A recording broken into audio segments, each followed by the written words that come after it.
Hello, അമ്മ മനസ്സിൻ്റെ പുതിയൊരു എപ്പിസോഡിലേക്ക് എല്ലാവർക്കും സ്വാഗതം. ചാനൽ ആദ്യമായിട്ട് കാണുന്നവരാണെങ്കിൽ ഒന്ന് സബ്സ്ക്രൈബ് ചെയ്തിട്ട് ലൈക്ക് ചെയ്യണേ. ഇപ്പോൾ ഒരു പൊട്ട സീരിയലാണ് അമ്മ മനസ്സെന്ന് എനിക്ക് നന്നായിട്ട് അറിയാം. പക്ഷേ ഏകദേശം സീരിയൽ കഴിയാറായിട്ടോ, കുറച്ച് എപ്പിസോഡ് കൂടി മാത്രമേ ബാക്കിയുള്ളൂ. അപ്പോൾ അവർ കുറച്ച് വലിച്ചു നീട്ടിയതായിരിക്കും. ഏകദേശം ഒരു 600 സംതിങ് ഒക്കെ എപ്പിസോഡ് ഇപ്പോൾ ആയിട്ടുണ്ട്. ഇനി ബാക്കി ആകെ 700 എപ്പിസോഡോ മറ്റേ ഉള്ളൂ. അതുകൊണ്ട് എന്തൊക്കെയോ വലിച്ചു നീട്ടി ആക്കിയതാണെന്ന് തോന്നുന്നത്. എനിക്കും പറഞ്ഞുകൊണ്ടിരിക്കുമ്പോൾ തന്നെ മനസ്സിലാവുന്നുണ്ട് പറ്റേ ബോറാണെന്ന്. പക്ഷേ ബാക്കി കണ്ടിന്യൂസ് ആയിട്ട് പറഞ്ഞു പോകുന്നേ ഉള്ളൂ കേട്ടോ. പിന്നെ എല്ലാവരും പറയുന്ന പോലെ തന്നെ നമ്മളെ മോണിറ്ററി ബെനിഫിറ്റ് അതുകൂടി കേട്ടോ.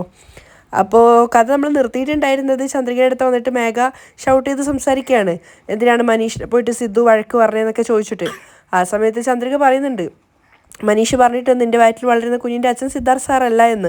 അത് കേട്ടപ്പോൾ മേഘ ഒന്ന് ഷോക്ക് ആവുകയാണ്. ഇനി എന്തൊക്കെയാണ് മനീഷ് വിളിച്ച് പറഞ്ഞതെന്ന് അറിയില്ലല്ലോ എന്നൊക്കെ.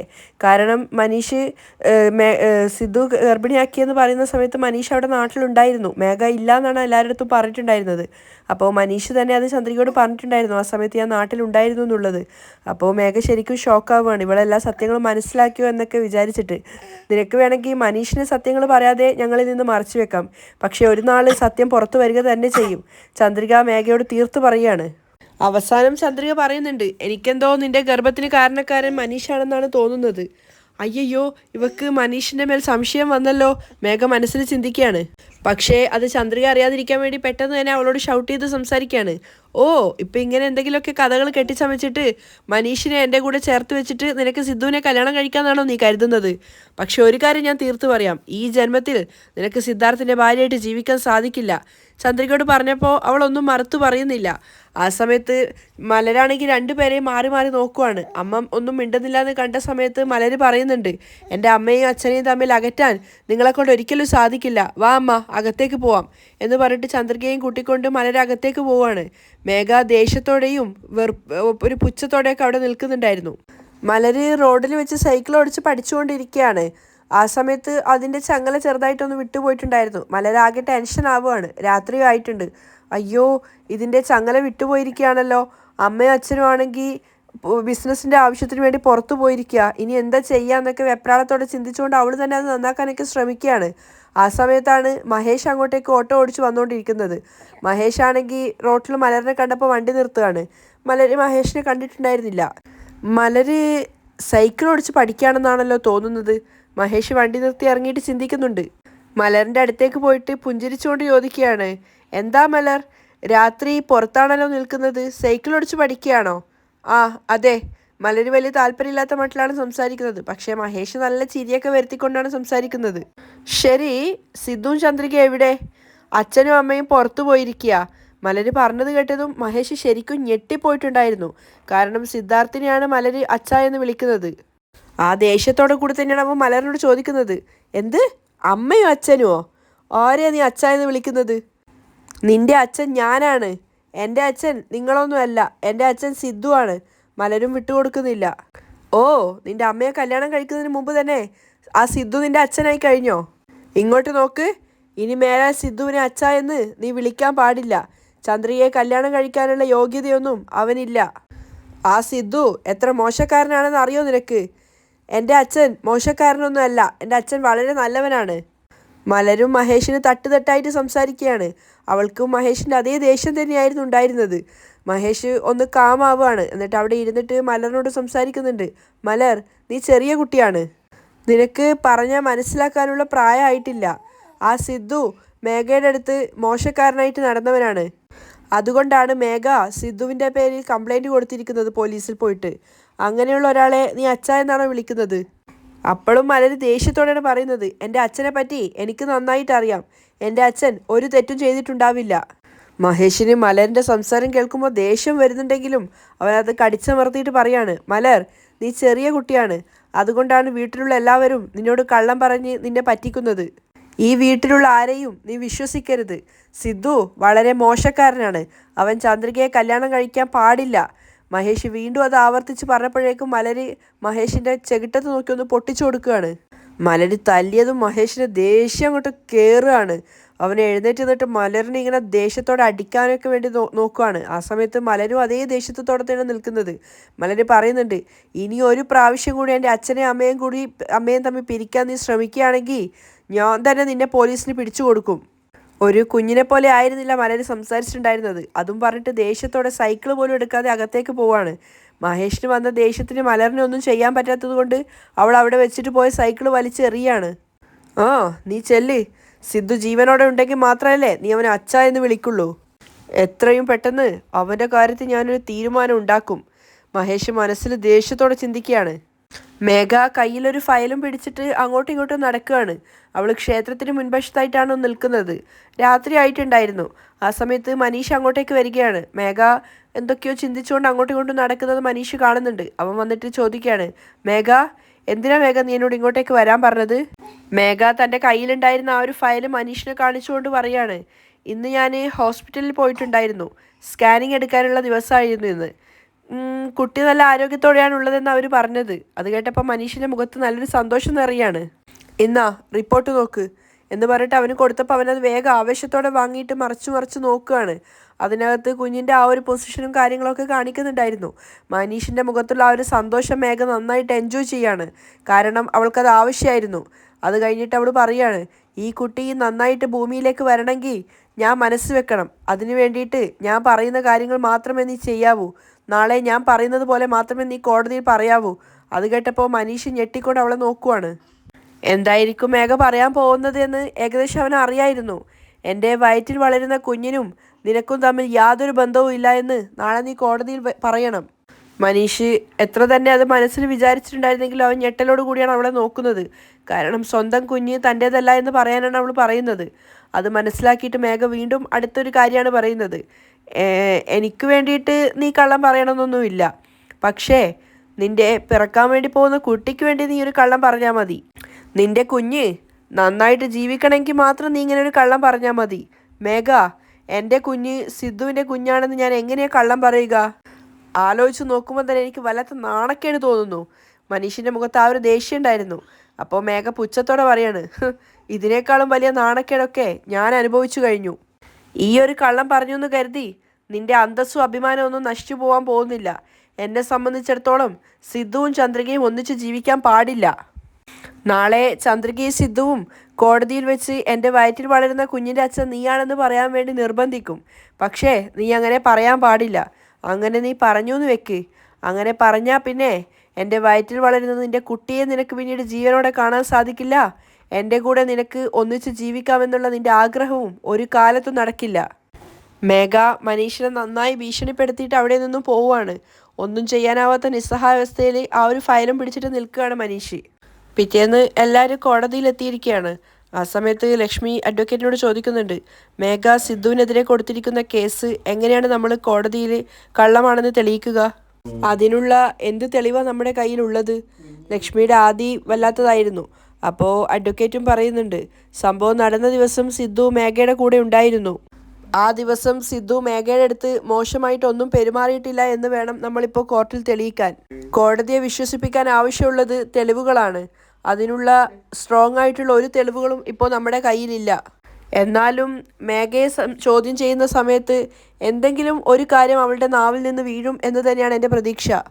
മേഘയിൽ നിന്നും കിട്ടുന്ന അങ്ങനെ ഒരു ലുബ് ഹോൾ വെച്ചിട്ട് നമുക്ക് അവൾ പറയുന്നത് കള്ളമാണെന്ന് തെളിയിക്കാൻ പറ്റും. അങ്ങനെ എന്തെങ്കിലും ഒന്ന് മേഘയുടെ നാവിൽ നിന്ന് വീഴും തന്നെ നമുക്ക് വിശ്വസിക്കാം. മേഘ പറയുന്നത് കള്ളമാണെന്ന് അങ്ങനെ നമുക്ക് കോടതിയെ വിശ്വസിപ്പിക്കാം. മേഘ പറഞ്ഞത് ലോകത്തിൽ ആരും തന്നെ പറയാത്ത കള്ളമാണെന്ന് നമുക്കിന്ന് കോടതിയെ തെളിയിക്കാൻ സാധിച്ചില്ലെങ്കിൽ സിദ്ധുവിനെ റിമാൻഡ് ചെയ്യുമോ മാഡം? ലക്ഷ്മിയുടെ ആദ്യം അതായിരുന്നു. അപ്പോൾ അഡ്വക്കേറ്റ് പറയുന്നുണ്ട്, മേഘ വ്യക്തമായൊരു ഗൂഢ ലക്ഷ്യം വെച്ചിട്ടാണ് സിദ്ധു തന്നെ ബലാത്കാരമായി റേപ്പ് ചെയ്തിരിക്കുന്നു എന്ന് പറയുന്നത്. പക്ഷേ അതിനുള്ള തെളിവ് അവളുടെ കയ്യിലും ഇല്ല. അതുകൊണ്ട് നമ്മൾ അതാലോചിച്ച് ഭയപ്പെടേണ്ട ആവശ്യമില്ല. അതുകൊണ്ട് നമ്മൾ കൂടുതലായിട്ട് ഭയപ്പെടേണ്ട ആവശ്യമില്ല. എന്നെക്കൊണ്ട് സാധിക്കുന്ന വിധത്തിൽ ഞാൻ ഈ കേസ് നന്നായിട്ട് സിദ്ധുവിന് വേണ്ടി വാദിക്കും. ചന്ദ്രിക, ഇപ്പോൾ കോടതിയുടെ സമയമാവാറായി. സിദ്ധു എവിടെ പോയി? അദ്ദേഹം എയർപോർട്ട് വരെ പോയതാണ് അച്ഛാ. എന്താ ചന്ദ്രിക നീ പറയുന്നത്? ഇപ്പോൾ കോർട്ടിൽ നിന്ന് ഹിയറിംഗ് ഉള്ള കാര്യം അവൻ അറിയുന്നതല്ലേ? എന്നിട്ട് ഇന്നിപ്പോൾ കൃത്യമായിട്ട് അവൻ എയർപോർട്ടിൽ അത്യാവശ്യത്തിന് പോയതെന്തിനാ? അപ്പോൾ ചന്ദ്രിക പറയുന്നുണ്ട്, അച്ഛാ എനിക്ക് കുറച്ചു നാളായിട്ട് മനീഷിൻ്റെ മേൽ ഒരു സംശയമുണ്ട് അച്ഛാ. മനീഷിൻ്റെ മേൽ സംശയമോ? എന്ത് സംശയം? ലക്ഷ്മിയാണ് ചോദിക്കുന്നത്. ഒരുപക്ഷെ മേഘയുടെ ഗർഭത്തിന് മനീഷ് ആയിരിക്കുമോ കാരണം എന്നെനിക്കൊരു സംശയം. ചന്ദ്രികയുടെ സംശയം കേട്ടപ്പോൾ എല്ലാവരും കുറച്ചു നേരം അത് ആലോചിച്ച് നിൽക്കുകയാണ്. അത് ക്ലാരിഫൈ ചെയ്യാൻ വേണ്ടിയിട്ടാണ് സിദ്ധു സാർ എയർപോർട്ടിലേക്ക് പോയത്. അദ്ദേഹം ഇപ്പോൾ തന്നെ എത്തും. ചന്ദ്രിക, മേഘയുടെ ഗർഭത്തിന് മനീഷാണ് കാരണക്കാരനെ നീ വിശ്വസിക്കാൻ എന്താ കാരണം? ഒരു പക്ഷേ അതിനുള്ള ചാൻസ് ഉണ്ടച്ചാ. മേഘ ഗർഭിണിയാവുന്നതിന് 3-4 മാസം മുൻപ് മനീഷ് UK പോയിട്ടുണ്ടെന്ന് മേഘ അടിച്ചു പറയുകയാണ്. അത് വലിയ കള്ളമാണ് അമ്മ. മനീഷ് 8th ജനുവരിയിലാണ് UK പോയത് എന്ന് മേഘ പറയുന്നത്. എന്നാൽ മനീഷ് മാർച്ച് മാസത്തിലാണ് ഇവിടെ നിന്ന് UK പോയത്. ഞാൻ മനീഷിനോട് സംസാരിച്ചപ്പോഴാണ് അവൻ ഇങ്ങനെ ഒരു കാര്യം എന്നോട് പറഞ്ഞത്. അത് കേട്ടപ്പോൾ അഡ്വക്കേറ്റും പറയുന്നുണ്ട്, ഇത് പ്രധാനപ്പെട്ടൊരു പോയിന്റ് ആണല്ലോ. മനീഷ് മാർച്ച് മാസം വരെ ഇന്ത്യയിൽ ഉണ്ടായിരുന്നു എന്ന് നമുക്ക് തെളിയിക്കാൻ സാധിക്കുകയാണെങ്കിൽ അത് നമ്മുടെ കേസിന് നല്ലൊരു വഴിത്തിരിവായിരിക്കും. അതിനുള്ള എവിഡൻസ് കളക്ട് ചെയ്യാൻ വേണ്ടിയിട്ടാണ് സിദ്ധു സാർ എയർപോർട്ടിലേക്ക് പോയിട്ടുള്ളത്. അദ്ദേഹത്തിൻ്റെ ഫ്രണ്ട് ഒരാൾ ഹെൽപ്പ് ചെയ്യാമെന്ന് പറഞ്ഞിട്ടുണ്ട്. ചന്ദ്രികയ്ക്ക് മനീഷിൻ്റെ മേലുണ്ടായ സംശയം എനിക്കും തുടക്കം മുതലേ മനീഷിൻ്റെ മേലുണ്ടായിരുന്നു. ലക്ഷ്മിയും പറയുകയാണ്. അപ്പോഴേക്കും മേഘയും മനോഹരനും അവളുടെ അഡ്വക്കേറ്റും വരുന്നുണ്ടായിരുന്നു. അവൾ മനോഹരനോട് ചോദിക്കുന്നുണ്ട്, മനീഷ് വന്നിട്ടുണ്ടാവുമോ? ആ, വന്നു എന്നാണ് എനിക്ക് തോന്നുന്നത്. അവരെല്ലാവരും ഒന്നിച്ചെത്തിയ സമയത്ത് മേഘ പുച്ഛത്തോടു കൂടിയാണ് ബാക്കിയുള്ളവരെ നോക്കുന്നത്. അതേപോലെ തന്നെ പുച്ഛത്തോടു കൂടി തന്നെയാണ് മേഘയെ അവരും നോക്കുന്നത്. അപ്പോൾ മേഘ അവർ കേൾക്കാൻ വേണ്ടി പറയുന്നുണ്ട്, അമ്മവ ഫോൺ എടുത്തിട്ട് മനീഷിനോട് എവിടെ എത്തിയെന്ന് ചോദിക്ക്. അവർക്ക് മുന്നിൽ വെച്ച് തന്നെ മനോഹരൻ മനീഷിനെ കോൾ ചെയ്യാണ്. മനീഷ് ഓട്ടോയിലാണ് ഉണ്ടായിരുന്നത്. മനോഹരൻ്റെ നമ്പർ കണ്ടപ്പോൾ എടുത്തിട്ട് പറയുന്നുണ്ട്, പറയ് എന്താ? മനീഷ്, നീ ഇപ്പോൾ എവിടെയാണ് ഉള്ളത്? ഞാൻ കോടതിയിലേക്ക് വന്നുകൊണ്ടിരിക്കുകയാണ്. എങ്കിൽ പെട്ടെന്ന് തന്നെ വാ മനീഷ്, അടുത്ത കേസ് നമ്മുടേതാണ്. ഒരു 5 മിനിറ്റ് കൊണ്ട് ഞാൻ എത്തും. അപ്പോൾ കോള് കട്ടാക്കിയിട്ട് മനോഹരൻ വക്കീലിനോട് പറയുന്നുണ്ട്, മാഡം 5 മിനിറ്റ് കൊണ്ട് മനീഷ് എത്തും എന്നാണ് പറഞ്ഞത്. അപ്പോൾ മേഘ അഡ്വക്കേറ്റിനോട് പറയാണ്, മാഡം ഈ കേസ് ജയിക്കാൻ വേണ്ടി സിദ്ധു എന്ത് വേണമെങ്കിലും ചെയ്യും. എൻ്റെ ജീവിതം നശിപ്പിച്ച സിദ്ധു അങ്ങനെ ഈ നാട്ടിൽ ചുറ്റിയടിച്ച് നടക്കാൻ പാടില്ല. അവനിങ്ങനെ പുറത്ത് ചുറ്റി നടക്കുമ്പോൾ അവനൊരു തെറ്റും ചെയ്യാത്തതായിട്ട് അവന് തോന്നും. അതുകൊണ്ട് എത്രയും പെട്ടെന്ന് അവനെ റിമാൻഡിലാക്കാനുള്ള കാര്യങ്ങൾ മാഡം ചെയ്യണം. എനിക്ക് കുട്ടി ജനിക്കുന്നത് വരെ അവൻ ജയിലിലുണ്ടാവുന്നതാണ് എനിക്ക് നല്ലത്. അപ്പോൾ മനോഹരൻ തന്നെ ഞെട്ടിപ്പോവാണ് മേഘയുടെ ആ ഒരു സംസാരം കേട്ടപ്പോൾ. എന്നെക്കൊണ്ട് സാധിക്കുന്ന വിധത്തിൽ ഞാനത് ചെയ്തു തരാം, അഡ്വക്കേറ്റും പറയുന്നുണ്ട്. അഡ്വക്കേറ്റ് അകത്തേക്ക് പോവുകയാണ് കേസിൻ്റെ ബാക്കിയുള്ള ഫയലും കാര്യങ്ങളൊക്കെ എടുക്കാൻ വേണ്ടിയിട്ട്. മനീഷ് വന്നു കഴിഞ്ഞാൽ അവനെയും കൂട്ടിയിട്ട് അകത്തേക്ക് വാ എന്ന് പറയുന്നുണ്ട്. അവർ അകത്തേക്ക് പോയ സമയത്ത് ചന്ദ്രികയും ലക്ഷ്മിയും ഒക്കെ മേഘയെ നോക്കുവാണ്. ആ സമയത്ത് മനോഹരൻ മേഘയോട് ചോദിക്കുന്നുണ്ട്, അല്ല മേഘ, സിദ്ധു ഒരു തെറ്റും ചെയ്തിട്ടില്ല എന്ന് അവൻ ഉറച്ചു പറയുന്നു. പക്ഷെ നീയാണെങ്കിൽ സിദ്ധുവിനെ ജയിലിലേക്ക് പറഞ്ഞു വിടുമെന്ന് ഒറ്റക്കാലിൽ നിൽക്കുന്നു. മേഘ, അവനാണ് നിൻ്റെ അടുത്ത് മോശമായിട്ട് പെരുമാറി എന്നുള്ളതിന് എന്ത് തെളിവാണ് നിൻ്റെ അടുത്തുള്ളത്? എൻ്റെ വയറ്റിൽ വളരുന്ന കുഞ്ഞാണ് അതിനുള്ള ഏറ്റവും വലിയ തെളിവ്. മേഘ അവർ കേൾക്കാൻ വേണ്ടി പറയാണ്. ഇതിനേക്കാളും വലിയ എന്ത് തെളിവാണ് വേണ്ടത്? ആ, അതും ശരിയാണ്. മനോഹരൻ പിറുപിറുക്കാണ്. കുട്ടി ജനിക്കാൻ ഇനിയും 7 മാസം ഉണ്ടല്ലോ. അതുവരെ സിദ്ധു ജയിലിൽ വേണം നിൽക്കാൻ. എന്നെ ഈ കാലം വരെ നാണം കെടുത്തിയ സിദ്ധാർത്ഥും ചന്ദ്രികയും മറ്റുള്ളവർക്ക് മുന്നിൽ അതേ നാണക്കേടോടുകൂടി തല താഴ്ത്തി അപമാന ഭാരത്തോടെ നിൽക്കണം. എന്നെ മഹേന്ദ്രനും ലക്ഷ്മിയും ആ വീട് വിട്ട് ഇറങ്ങിപ്പോവാൻ പറഞ്ഞില്ലേ? അതുകൊണ്ട് ഇതാണ് ഞാൻ അവർക്ക് കൊടുക്കുന്ന തിരിച്ചുള്ള ശിക്ഷ. സിദ്ധുവിൻ്റെ അമ്മ ജാനകിക്ക് ഞാൻ എന്തൊക്കെ കാര്യങ്ങളും സഹായങ്ങളും ചെയ്തു കൊടുത്തതാണ്. എന്നിട്ട് അവസാനം അവരും എന്നെ പറ്റിച്ചു. ഇത് ജാനകിക്ക് കൂടി ചേർത്തുള്ള ശിക്ഷയാണ്. സിദ്ധാർത്ഥിനെ ജയിലിലേക്ക് പറഞ്ഞു വിട്ട് ജാനകിക്ക് ഞാൻ ആരാണെന്ന് ഞാൻ കാണിച്ചു കൊടുക്കും. അപ്പോഴേക്കും മനീഷും എത്തിയിട്ടുണ്ടായിരുന്നു. മനീഷിന് മേഘയുടെ അടുത്തേക്കാണ് നേരെ പോകുന്നത്. വാ മനീഷ്, ഞാൻ പറഞ്ഞതൊക്കെ ഓർമ്മയുണ്ടല്ലോ അല്ലേ? ആ, ഓർമ്മയുണ്ട് മേഘ. മേഘ മനീഷിനോട് പറയുന്ന കാര്യങ്ങൾ ശ്രദ്ധയോടെ കേട്ട് നിൽക്കുകയാണ് ചന്ദ്രിക. കോർട്ടിൽ ഒരുപക്ഷെ സിദ്ധാർത്ഥിൻ്റെ വക്കീൽ നിന്നോട് പലതരത്തിൽ ചോദ്യങ്ങൾ ചോദിച്ചേക്കാം. സിദ്ധാർത്ഥ് ഒരു പെണ്ണ് പിടിയാനാണെന്നും എൻ്റെ ഭാര്യയുടെ ജീവിതം ഞാനില്ലാത്ത സമയം നോക്കി അവൻ തകർത്തു എന്നും നീ കോടതിയിൽ പറയണം. മനീഷ് കുറ്റബോധത്തോടെ തലതാഴ്ത്തി നിൽക്കുകയാണ്. അപ്പോൾ മനോഹരൻ ചോദിക്കുന്നുണ്ട്, അല്ല മനീഷ്, നീ UK എപ്പോഴാണ് പോയത്? ഞാൻ മാർച്ച് മാസത്തിലാണ് പോയത്. മനീഷ് പെട്ടെന്ന് തന്നെ പറയാണ്. അത് കേട്ടപ്പോൾ മനോഹരൻ അതിശയത്തോട് ചോദിക്കുകയാണ്, എന്ത്, മാർച്ച് മാസത്തിലാണ് പോയതെന്നോ? മേഘയാണെങ്കിൽ ദേഷ്യത്തോടെ മനീഷിനെ നോക്കുന്നുണ്ട്. കാരണം അവൾ പറഞ്ഞിരിക്കുന്നത് അവൻ ജനുവരി പോയിരിക്കുന്നതാണ്. അപ്പോൾ എല്ലാവർക്കും മുന്നിൽ വെച്ചിട്ടാണ് മനീഷ് മാർച്ചിലാണ് പോയത് എന്ന് പറഞ്ഞിട്ടുള്ളത്. മനീഷാണെങ്കിൽ തൻ്റെ വായിൽ നിന്ന് വീണുപോയത് ഓർത്തിട്ട് ഇങ്ങനെ മേഘയെ നോക്കി പേടിച്ച് നിൽക്കുകയാണ്.